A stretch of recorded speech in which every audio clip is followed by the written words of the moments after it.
Loyola கல்லூரி நடத்தும் வீதி விருது விழா பிரிவினைவாத பயங்கரவாத இந்து எதிர்ப்பு பிரச்சாரத்தை முன்னெடுத்துச் செல்ல மட்டுமே நடத்தப்படுகிறது, கலைகளை வாழ வைப்பதற்காக அல்ல என்று கூறுகிறார் தெருக்கூத்து கலைஞர்களுக்கான இயக்கம் நடத்தும் திரு சுரா சுரேஷ் அவர்கள். சினிமாக்காரங்க அந்த மாதிரி நக்சலைட் சிந்தனை கொண்டவங்க அவங்களுடைய மேடையாக தான் பயன்படுத்திக்கிறாங்க. அவங்களுடைய புத்தகங்களை கொடுக்கறது, அதாவது அவங்களுடைய கருத்து திணிப்பை தான் வந்து இது பண்ணுறாங்க. கலைக்கும் அதுக்கும் சம்மந்தமே இல்லை. அங்கே கலைக்கான வந்து நடுவர்களாக இருக்கிறவங்களுக்கும் கலைக்கும் அவங்களுக்கும் இம்மியளவும் தொடர்பு இல்லாதவங்க தான் வந்து அங்கே வந்து நடுவராக இருக்கிறாங்க. அவங்க ஒரு பேடை வச்சு மார்க் போடுறாங்க. அதுக்கு என்ன மார்க் போடுறாங்கன்னு அவங்களுக்கு தான் தெரியும். வீதி விருது விழா கலைக்கானதல்ல, இந்து விரோத கருத்தியலுக்கானது. இதை லயோலா கல்லூரி எப்போதும் நடத்தும். இதை தடுக்க பலர் முற்படலாம் என்று இந்த ஆண்டு நடைபெற்ற விழாவில் இந்திய கம்யூனிஸ்ட் கட்சியின் மாநில செயலாளர் முத்தரசன் எச்சரித்திருப்பது சுரா சுரேஷ் அவர்களின் குற்றச்சாட்டை உறுதிப்படுத்தியுள்ளது. காளீஸ்வரர் மற்ற ஒருங்கிணைப்பாளர்கள்லாம் நான் சொல்லுவதை கவனிப்பார்கள் நான் கருதுகிறேன்.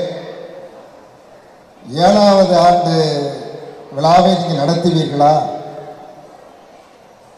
எனக்கு சந்தேகமாக தான் இருக்கு. நடத்த அனுமதிப்பார்களா? நிச்சயமா அனுமதிக்க மாட்டாங்க. லயோலா கல்லூரி அனுமதிக்கும், அது முன்னின்று நடத்தும். அதனால் யாரோ தடுப்பதற்கு முற்படுவார்கள். நீங்கள் வெறும் பாட்டு ஆட்டம் அப்படின்னு ஏதாவது பண்ணிட்டு போனீங்கன்னா அது பிரச்சனை இல்லை. நீங்கள் 2 நாளைக்கு தப்பு அடிச்சுக்கிட்டே இருந்தீங்கன்னா அது பிரச்சனை இல்லை. 2 நாளைக்கு கொம்பை ஊதிக்கிட்டே இருந்தீங்கன்னா அது பிரச்சனை இல்லை. சங்கு ஊதிக்கிட்டே இருந்தீங்கன்னா அதுவும் பிரச்சனை இல்லை. அதனால் நீங்கள் ஒவ்வொரு பாட்டிலும் ஏதோ ஒரு கருத்தை சொல்ல வருகிறீர்கள்.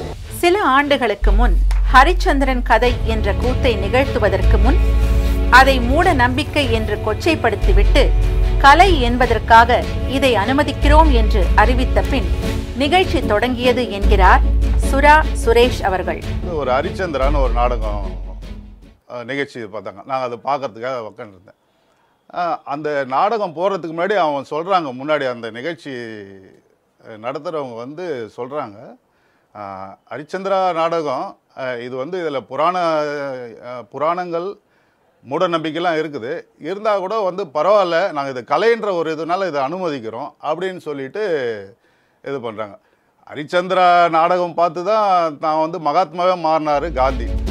இந்த திருவிழாவில் கலைஞர்கள் அவமதிக்கப்படுவதாகவும் சொல்கிறார் திரு சுரா சுரேஷ். ஒரு பேரணின்னு சொல்லிட்டு இதுலேருந்து கொண்டு வராங்க, வள்ளுவர் கோட்டத்துலேருந்து லயோலா காலேஜ் வரைக்கும் கொண்டு வரதுட்டு, அதோடு அந்த மேக்கப்போடவே அவங்கள சாயந்தரம் வரைக்கும் இருக்க வைக்கிறாங்க.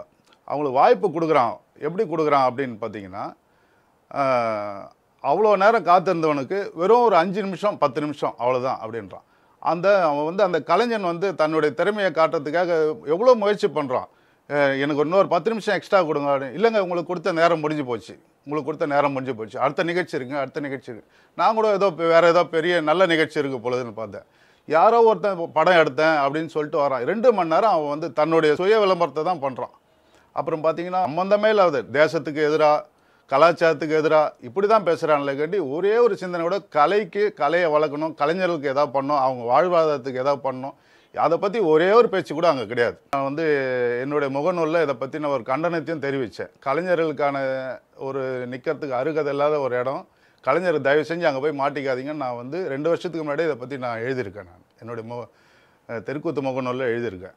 இந்த ஆண்டு நடந்த வீதி விருது விழாவில் கருத்தியல் உரிமை என்பதை மைய கருத்தாக கொண்டு விழா நடத்தப்பட்டது. இந்த விழாவில் கலைக்கே தொடர்பு இல்லாத நக்சல், கம்யூனிச, தமிழ் தேச பிரிவினைவாதிகள் கௌரவிக்கப்பட்டனர்.